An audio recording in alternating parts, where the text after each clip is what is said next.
संपन्नता की ओर बढ़ते कदम। परमात्मा इशारे।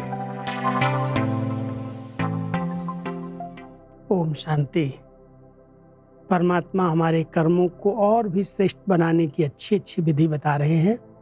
कोई भी कर्म बंधन न बने, उसके लिए कर्म करते हुए साक्षीपन की स्थिति में स्थित रहना, साक्षी बन करके कर्मेंद्रियों से कर्म कराना, फिर न्यारे हो जाना।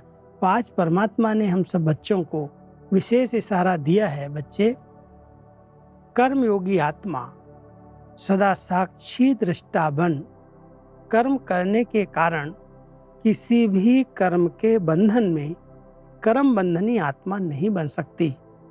कर्म का फल श्रेष्ठ होने के कारण कर्म संबंध में आते हैं, बंधन में नहीं।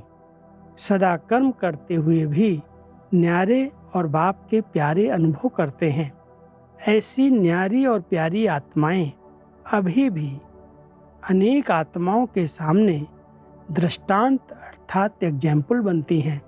उन्हें देखकर अनेक आत्माएं स्वतः कर्मयोगी बन जाती हैं। परमात्मा हम सभी बच्चों को ऐसा दृष्टांत रूप एग्जाम्पल बनाना चाहते हैं, जिनको देख कर के लोगों को प्रेरणा प्राप्त हो, लोग सीखें कैसे कर्म किए जाएं, न्यारे होकर के परमात्मा के प्यार में समाते हुए और कर्म करते हुए साक्षी दृष्टा स्थिति में रहें। कर्म बंधन न बने। कर्म श्रेष्ठ होंगे तो कर्म संबंध में तो आना ही है। कर्म संबंध के बिना तो हम रह ही नहीं सकते।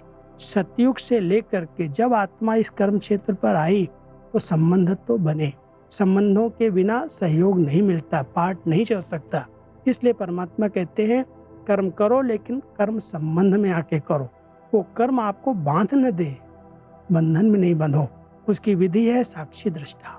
न्यारे हो जाओ, न्यारे बन करके कर्म इंद्रियों से कर्म कराओ और परमात्मा के प्यार में समा जाओ। तो आपके कर्मों को देख करके लोगों को प्रेरणा मिलेगी। ऐसे दृष्टांत स्वरूप एग्जाम्पल बनना है, तो हमें देख करके अनेक आत्माओं को कर्मयोगी बनने की प्रेरणा प्राप्त हो जाए।